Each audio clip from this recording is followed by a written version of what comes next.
ગાંધીનગર કમલમ ખાતે આજે ભાજપની બેઠક મળી હતી, જેમાં CR પાટીલ દ્વારા વાવ વિધાનસભાની પેટા ચૂંટણીના અપક્ષ ઉમેદવાર માવજી પટેલ સામે નામ લીધા વગર વાકબાણ છોડ્યા હતા। આ વખતે વાવની ચૂંટણીમાં ત્રિપાખીયો જંગ હતો।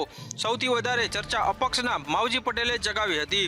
માવજી પટેલે પોતાની ચૂંટણી સભામાં પાટીલનો પાવર ઉતારવાની વાત કરી હતી, પરંતુ પાટીલની સેનાએ એવું કર્યું કે માવજી પટેલ સહિત કોંગ્રેસનો પણ પાવર ઉતરી ગયો અને હવે આજે ગાંધીનગરમાં મળેલી ભાજપ સંગઠનની બેઠકમાં પાટીલે તેમનું નામ લીધા વિના કહ્યું હતું કે એક નેતાએ પાટીલનો પાવર ઉતારવાની વાત કરી હતી, પણ વાવની જનતાએ તેમનો જ પાવર ઉતારી દીધો। આપને જણાવી દઈએ કે માવજી પટેલને ભાજપે ટિકિટ ન આપી, તેથી તેઓ નારાજ થયા હતા અને અપક્ષમાં લડવાનું નક્કી કર્યું હતું। માવજી પટેલે પાટીલ વાળું નિવેદન કરી ચૂંટણી જંગને રોમાંચક બનાવી દીધો હતો અને ત્યારબાદ ભાજપે ચૂંટણી જીતવા માટે આખી ફોજ મેદાને ઉતારી દીધી હતી। અંબાજી મંદિરના મહંત તનસુખગીરી બાપુના બ્રહ્મલીન થયા બાદ ભવનાથ ક્ષેત્રમાં એક બાદ એક મુદ્દાને લઈને સાધુઓ આમને સામને થઈ રહ્યા છે, ત્યારે આ વિવાદમાં હવે કિન્નર અખાડો પણ સામે આવ્યો છે। કિન્નર અખાડાના મહામંડલેશ્વર લક્ષ્મીનારાયણ ત્રિપાઠીએ ભૂતનાથ મંદિર મહંત મહેશગીરી પર પ્રહાર કર્યા છે અને કહ્યું કે કમંડળ કુંડ છોડીને શા માટે મહેશગીરીને ભાગવું પડ્યું હતું, સંન્યાસ છોડીને કેમ રાજકારણી બન્યા હતા। વધુમાં ઉમેર્યું કે મહેશગીરી મન થાય ત્યારે રાજકારણી બને છે અને મન થાય ત્યારે સંન્યાસી બન્યું છે, આ વ્યાજબી નથી। સાથે તેઓએ હરિગીરી બાપુ સામેના આક્ષેપો પાયા વિહોણા ગણાવ્યા છે અને કેન્દ્ર સરકાર પાસે તપાસ કરાવવા માંગ કરી છે। બીજી બાજુ સાધુ સંતોએ મહેશગીરીએ બતાવેલા લેટર પેડની તપાસ કરવા જિલ્લા પોલીસ વડાને માંગ કરી છે। વિવાદ શાંત પડવાને બદલે દિવસે ને દિવસે ઉગ્ર થઈ રહ્યો છે, ત્યારે આગામી સમયમાં હજુ પણ કંઈ નવું ઉજાગર થાય તો નવાય નહીં।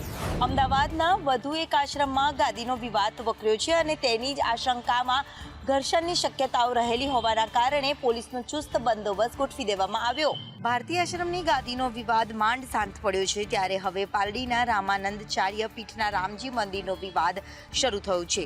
આચાર્યના બ્રહ્મકાલીન થયા બાદ ગાદીના હકદાર થવા અને મંદિરનો કબજો લેવા માટે કેટલાક લોકોએ અમદાવાદ પહોંચ્યા છે। આવો મેસેજ મળતાની સાથે જ પોલીસ બંદોબસ્ત આશ્રમની બહાર ગોઠવી દેવામાં આવ્યો। આ સાથે જ રાજસ્થાનના સંત પ્રવેશ નિષેધનું અહીં બેનર પણ લગાવવામાં આવ્યું છે।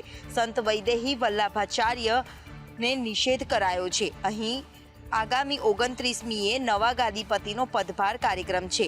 જો કે સમગ્ર મુદ્દે પોલીસનું કહેવું છે કે અહીંયાથી અરજી આશ્રમમાંથી આપવામાં આવી હતી, જેના કારણે અહીંયા પોલીસ બંદોબસ્ત ગોઠવવાની ફરજ પડી છે।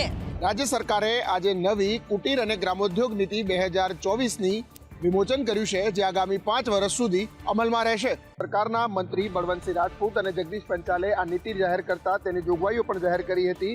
સાથે છેલ્લા 5 વર્ષ માટે જે કામગીરી થઈ છે એ ઉપરાંત આગામી નવા 5 વર્ષ માટે જે જોગવાઈઓ કરવામાં આવી છે, જેમાં સહાય અત્યાર સુધી નાના ઉદ્યોગકારોને જે મળતી હતી વાજપેયી બેન્કેબલ યોજના અંતર્ગત તે વધારીને 8 લાખથી 25 લાખ કરવામાં આવી છે। સબસિડીની રકમ 1,25,000થી વધારી 3,75,000 કરવામાં આવી છે। આ ઉપરાંત દત્તોપંત ઠેગરી કારીગર યોજના અંતર્ગત હાથશાળ અને હસ્તકળા માટે 1 લાખથી વધારી અને 3 લાખનું ધિરાણ છે એની મર્યાદા વધારવામાં આવી છે। સરકારનો દાવો છે કે આ નીતિના કારણે 3 લાખ કરતાં વધુ લોકોને રોજગારી મળશે। આ સાથે જ ગયા વર્ષના હાથશાળ અને આ નાના ઉદ્યોગો માટે કામ કરતા લોકોને પ્રોત્સાહક ઇનામો જાહેર કરાયા। ડાક વિભાગે વધુ એક પહેલ કરી છે, જેના કારણે હવે પેન્શન ધારકોને જીવનના પ્રમાણપત્ર મેળવવા માટે કચેરીના ધક્કા ખાવા નહીં પડે। જીવન પ્રમાણપત્ર મેળવવા માટે પેન્શન ધારકોએ હવે કોઈ ટ્રેજરી, બેંક કે અન્ય કોઈ વિભાગમાં ધક્કા નહીં ખાવા પડે। પેન્શન ધારકોએ તેમની નજીકની પોસ્ટ ઓફિસના પોસ્ટમેન અથવા તો ગ્રામીણ ડાક સેવકની મદદથી ડિજિટલ લાઈફ સર્ટિફિકેટ મેળવી શકશે। પેન્શન ધારકો પોસ્ટમેન અથવા તો પોસ્ટ ઇન્ફો મોબાઈલ એપ દ્વારા આ સુવિધા માટે અનુરોધ કરી શકશે। દર વર્ષે નવેમ્બર-ડિસેમ્બરમાં ટ્રેજરી, બેંક અથવા તો સંબંધિત વિભાગમાં જીવન પ્રમાણપત્ર રજૂ કરવાનું હોય છે। દૂર દૂરના વિસ્તારમાં રહેતા પેન્શનરોને ટ્રેજરીમાં જવા માટે ઘણી વખત મુશ્કેલીનો સામનો કરવો પડે છે, જે માટે 70 રૂપિયા ફી નિર્ધારિત કરવામાં આવી છે। આ પ્રમાણપત્ર સંબંધિત વિભાગને આપમેળે ઓનલાઈન પહોંચી જશે। રાજ્યભરમાં ચકચાર જગાવનાર ખ્યાતિકાંડના આરોપીઓના રિમાન્ડ મંજૂર થયા છે અને તે સાથે વધુ કેટલાક ખુલાસા પણ થયા છે। મંગળવારે અમદાવાદ ક્રાઇમ બ્રાન્ચે ઝડપી પાડેલા 5 આરોપીઓને આજે રિમાન્ડની માંગણી સાથે અમદાવાદ ગ્રામ્ય કોર્ટમાં રજૂ કરવામાં આવ્યા। ફરાર આરોપીઓમાંથી પોલીસે એકને ઉદયપુરથી અને અન્ય 4ને ખેડાના કપડવંજ પાસે આવેલા એક ફાર્મમાંથી ઝડપી પાડ્યા હતા। પોલીસ દ્વારા 14 દિવસના રિમાન્ડની માંગણી કરવામાં આવી હતી। રિમાન્ડ અરજી પર 1 કલાક સુધી દલીલો ચાલ્યા બાદ 5 આરોપીઓના 3 દિવસના રિમાન્ડ મંજૂર કરવામાં આવ્યા છે। આ ઉપરાંત ડોક્ટર વજરાણી જેવા અન્ય તબીબો પણ સામેલ હોવાનો ખુલાસો થયો છે. વળી દર્દીની રિપોર્ટ ફાઇલ ચેક કરતા ડોક્ટર કલ્પેશ હંસોરા, ડોક્ટર ભૂમિત શાહનું નામ પણ સામે આવ્યું છે.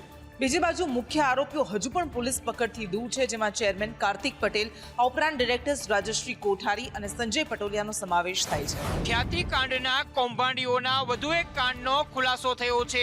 કેમ્પની અંદર પતિ સાથે ગયેલી પત્નીની પણ કૌભાંડીઓએ સર્જરી કરી નાખ્યાનો ખુલાસો થયો છે. ચોસર ગામમાં ખ્યાતિના કૌભાંડીઓએ કેમ્પ કર્યો હતો, જેમાં પતિ સાથે ગયેલી પત્નીને કોઈ તકલીફ ન હોવા છતાં તેની સર્જરી કરી નાખતા પત્નીનું મોત થયાનું સામે આવ્યું છે. તો પતિ ઘનશ્યામસિંહ વાઘેલાને સર્જરી બાદ હજુ પણ તકલીફ હોવાની વાત સામે આવી છે. પરિવારજનોનું કહેવું છે કે તબીબ સામે આવે તો મારીએ એવો ગુસ્સો ભરાયો છે. જણાવી દઈએ કે વર્ષ 2022માં ચોસર ગામે કેમ્પનું આયોજન કરાયું હતું અને અહીં સર્જરી બાદ 2 લોકોના 5 જ દિવસમાં મૃત્યુ થયા હતા. તો હજી પણ ઘણા એવા દર્દીઓ છે કે જેઓ મીડિયા સમક્ષ આવ્યા જ નથી. જે લોકો ભોગ બન્યા છે તેઓનું કહેવું છે કે આ કેસની અંદર ઊંડાણપૂર્વક તપાસની જરૂર છે. જો યોગ્ય તપાસ થાય તો ડોક્ટરો કાયમ માટે જેલની અંદર જ રહે તેવી સ્થિતિ સર્જાઈ શકે તેમ છે. પાટણમાં બાળ તસ્કરીને લઈને વધુ 3ની અટકાયત કરવામાં આવી છે, જ્યારે કોંગ્રેસે બાળ તસ્કરીને લઈને વિરોધ નોંધાવ્યો છે. પાટણના સાંતલપુરના કોરડા ગામે થોડા દિવસ પહેલા ડોક્ટરની ડિગ્રી વગર ઘરમાં હોસ્પિટલ ખોલીને પ્રેક્ટિસ કરતા સુરેશ ઠાકોરના કારનામાનો ભાંડો ફૂટ્યો છે. તે બાળકની તસ્કરી કરતો હોવાનું સામે આવ્યું છે અને તેની સાથે જ કેટલાક નામની પણ સંડોવણી હોવાનો પર્દાફાશ થયો છે. ત્યારે બાળક તસ્કરી કેસમાં વધુ 3 લોકોની અટકાયત કરવામાં આવી છે. શંકાના આધારે એક મહિલા અને 2 પુરુષની એસઓજીએ અટકાયત કરી પૂછપરછ હાથ ધરી છે. હવે તપાસમાં કચ્છના આડેસર સુધી કનેક્શનની આશંકા સેવાય છે. આ સાથે જ આજે મહિલા કોંગ્રેસ નગરપાલિકા કચેરીએ વિરોધ નોંધાવ્યો હતો, કારણ કે અહીંથી બાળકનો જન્મનો દાખલો નીકળ્યો હતો. મહિલા કોંગ્રેસે 2000ની નોટો ઉછાળી વિરોધ નોંધાવ્યો હતો. આ મુદ્દો ધીમે ધીમે હવે ગરમાઈ રહ્યો છે. સુરતમાં આરટીઆઈ હેઠળ બુટલેગરોની માહિતી મળી છે અને તેને લઈને હવે રાજકીય ધમાસાણ શરૂ થયું છે. કોંગ્રેસના વાર સામે ભાજપે પલટવાર કર્યા છે.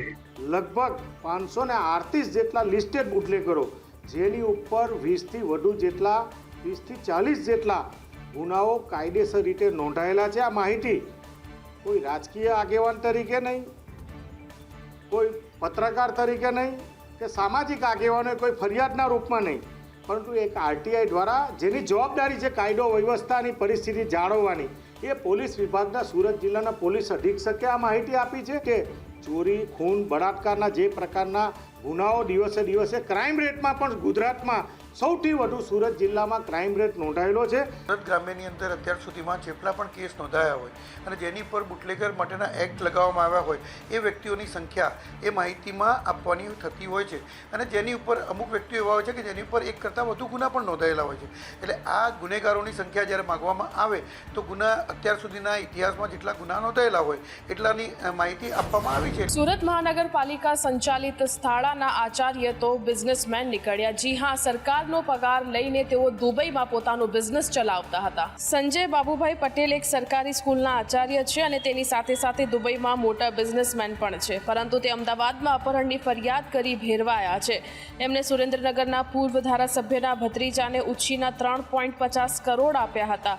જો કે પૂર્વ ધારાસભ્ય ધનજી પટેલના ભત્રીજા ચંદ્રેશે તેઓને પૈસા પરત ન આપ્યા, જેને લઈને શિક્ષકે ફરિયાદ નોંધાવતા તેમને મણિનગર બોલાવવામાં આવ્યા હતા કે યારાના શિવાલિક ટ્રાવેલ્સ એન્ડ ટૂર્સ સાથે જોડાયેલા છે અને સાથે જ મેજેસ્ટિક પ્રીમિયર હોટેલ સાથેના કરાર રૂપી પુરાવા પણ સામે આવ્યા છે.